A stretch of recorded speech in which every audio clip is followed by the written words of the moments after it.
Anybody has questions there? So what is the major difference between the gross anatomy and the microscopic anatomy? The keyword. It's visible to the naked eye.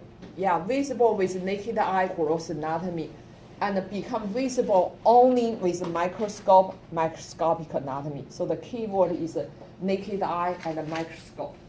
What is regional and systemic anatomy? Major difference, how to study, okay? If you study 11 systems, systemic anatomy. But if you study bone, muscle, nerve, blood vessel, all in one region, regional anatomy. Are we good? The 6 levels of the body organization, last class asked, what is the lowest, simplest level? Chemical. What is the highest? Organism. And I said, everybody knows then life. And then the later student asked me, do we just need to know 2 levels? I said, no, I'm testing you. You need to know 6 levels. I'm just testing you, okay? So this is the 6 levels. 11 systems already mentioned, 7 questions coming from there. So it's quite a few. So you need to know the combination, anatomy components, and the functions. I already emphasized, so go back to study. What 2 systems does the pancreas belong to? Endocrine, digestive. What 2 systems primarily responsible for regulating the body function? Nervous system, endocrine system. And the anatomical position, I hope everybody got that right, okay? And the plane is also very simple, depends on the cut.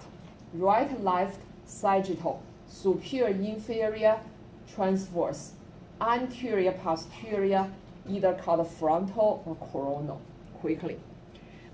Directional terms, you can read this question. I gave you some example in my study, in my exam, but I probably won't use stomach. I may use kidney, organ. I may use another region of the 9 regions, but you need to know how to apply. Are we good? Okay.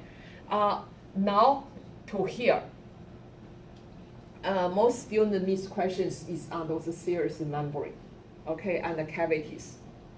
And so I still have students ask me, really, what are those serous membrane? Serous membrane, and because we have all the problems, the clinic, and if we have a layer, so serous membrane located in the thorax, in the abdomen. First off, thorax and abdomen. Serous membrane is the big name. Under this envelope, we have 3 different names. And it always has 2 layers. So if it's in the thoracic, it's against the ribs.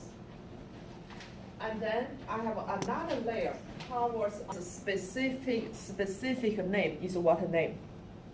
Pleura, right? Pleura. Between the 2 layers of the pleura, parietal pleura, visceral layer, the cavity is what cavity? Pleural cavity, right?